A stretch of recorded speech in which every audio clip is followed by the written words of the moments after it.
Already about 2 weeks has been fun, exciting, and a great start, especially with the automatic balls and strike zone systems. To join us to talk a lot about that, former MLB pitcher Dan Winkler joins us on the program.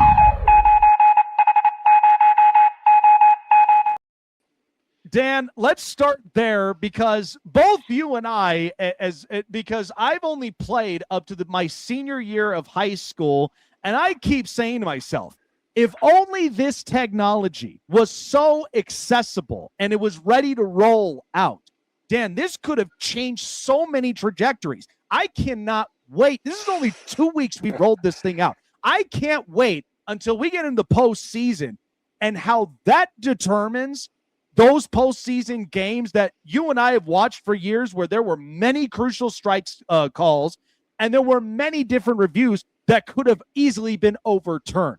What have you thought about in 2 weeks? Because, look, the only person taking a lot of the heat right now is CB Buckner. And I'm like, I could only imagine if Angel Hernandez was in this thing. So what have you thought of it thus far? Yeah, my last year playing, we actually had the ABS, the minor leagues. And I think it just takes the gray area out of baseball, right? It's black and white. There's an answer. You're like, hey, it takes a lot out of, going back into the dugout and going up to the video room and saying, this was a strike. He screwed me, like you can do it right on the field. So I love it. I think in that aspect, I do think that they need to define the strike zone better. What does the strike zone actually, is it 3D? Where does it actually cross? Like those kind of things, those need to be defined better. But I'm all for it. You can take more gray area, especially as scrutinized as it is. Baseball is much money is in it. So you can have less guys feel like they're getting screwed.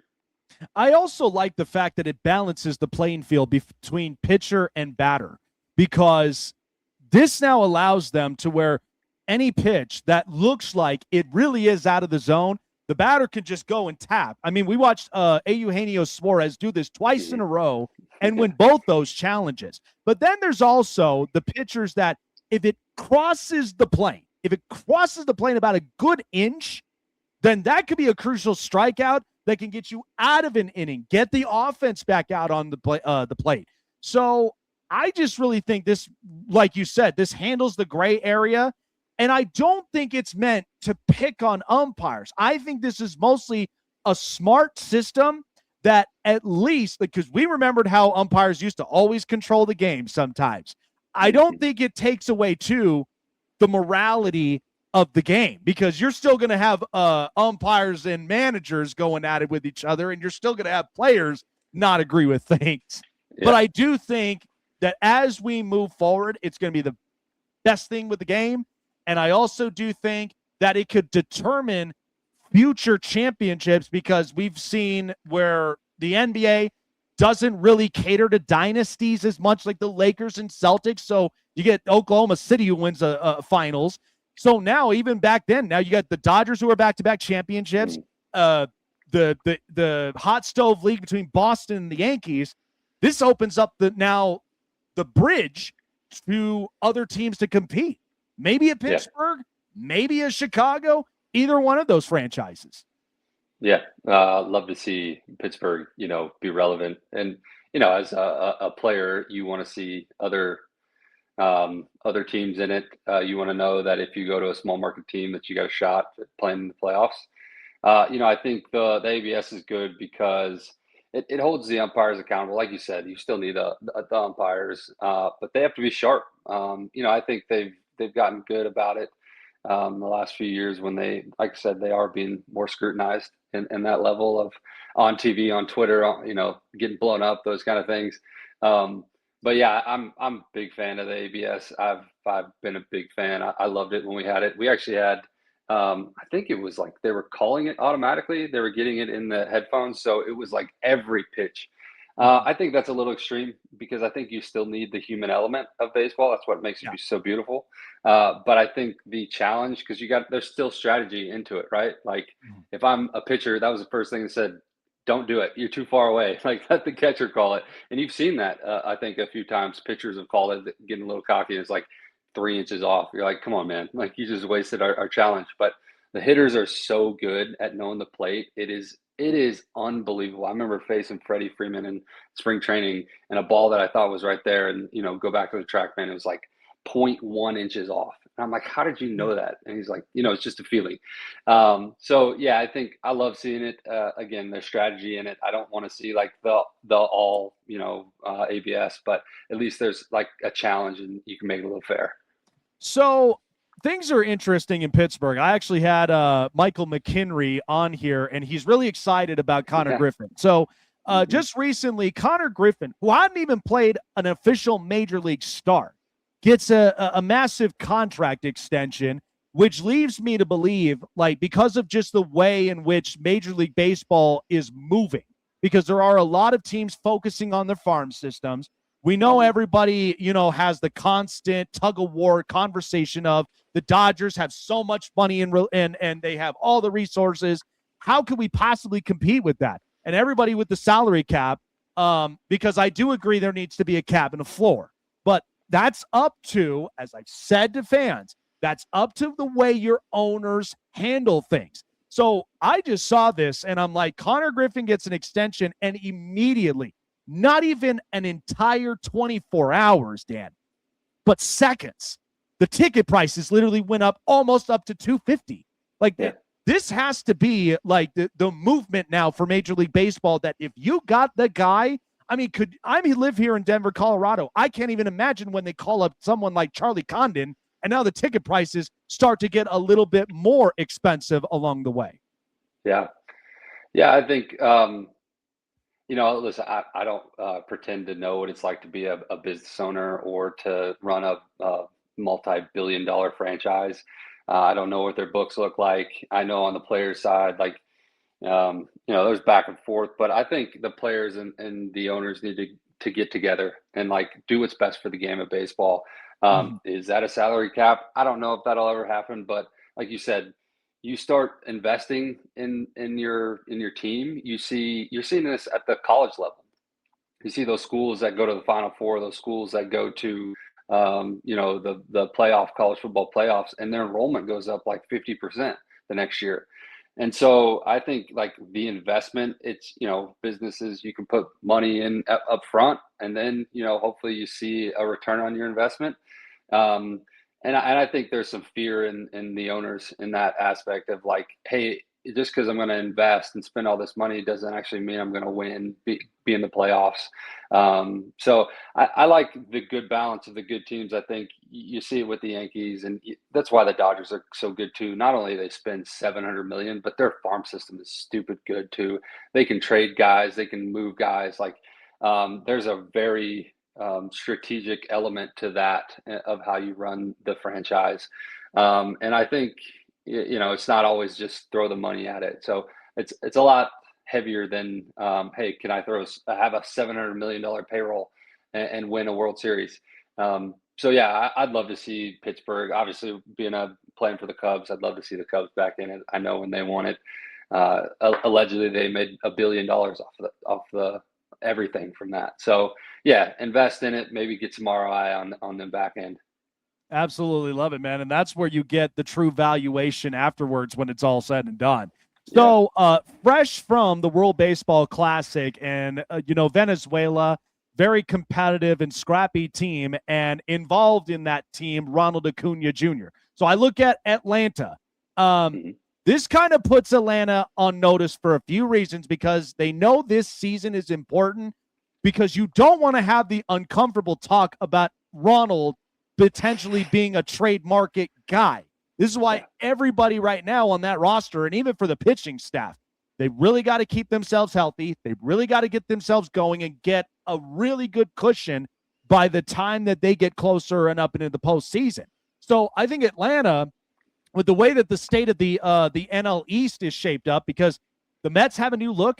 This is the best start in Miami history in 17 years. And all it took was for a Dolphins quarterback to move to Atlanta for that to happen. And then all of a sudden you got, Philadelphia, who, Harper and Schwarber, like that's your competitive guys. So I think Atlanta, I was even listening to guys on the radio shows in the Atlanta radio reports, and they know it too. So what does it got to take right now for Atlanta? Because they do not want to be in a tough jam position where they sit and go, we have tried everything. We had these guys, but now it's going to get too expensive because of the way that the money now is fluctuating. What's the future behold right now for Atlanta? I mean, it's a good start right now, but it's a long season stretch, and you don't want to be put in that position.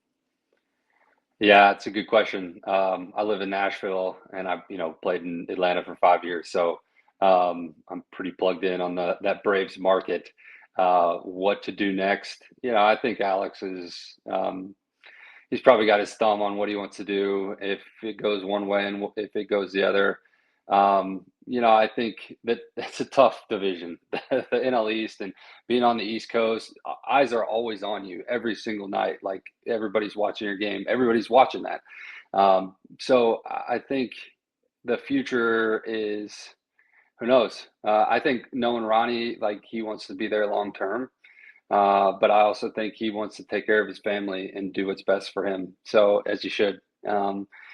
I'd like to see them do well. They're another one that they had such a good farm system when I came up. That was like, Ronnie, Ozzie, all Dansby, all those guys were homegrown.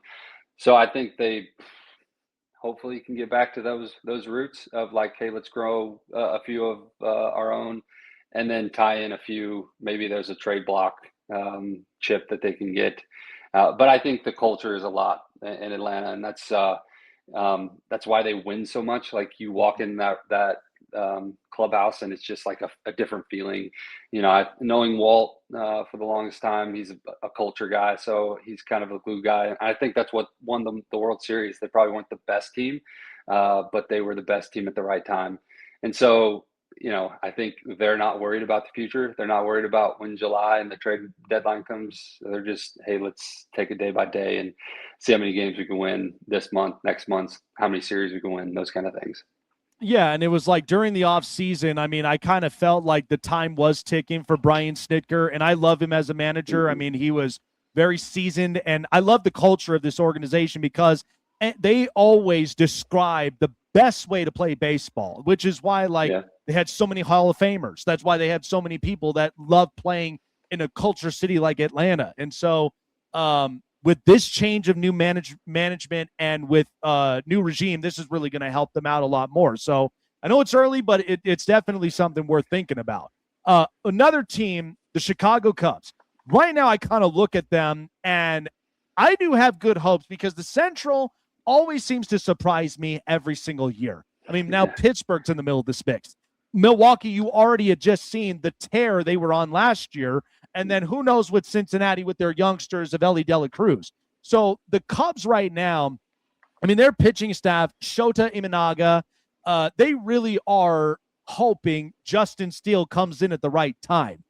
So when I look at this could be a team that if they get hot at a pretty decent time, at least before the trade deadline, could there be some sort of move Chicago would really want to interest and really fight for to get them back up in the postseason and really make a little bit of a stronger push?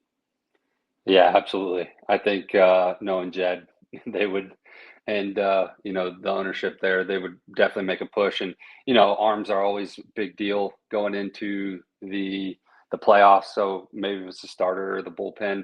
I'm trying to think. Their bullpen's a little thinner than I probably would have thought it would have been. And like you said, there's such a difference between the NL East and the NL Central. And NL East seems like a powerhouse slugfest, and the Central is just scrappy. Like the Brewers, the Pirates, and Cincinnati. Like all of those teams are just so scrappy. But yeah, I can see the Cubs just over talenting people. With Bregman and Dansby and Nico, all those guys. I think they probably need a pitcher or two. And then who knows, like I said, it's when I was playing, it was like, let's just get in. And then literally who knows from there. I think it's like you win 12 games, you win the World Series, or 11 games.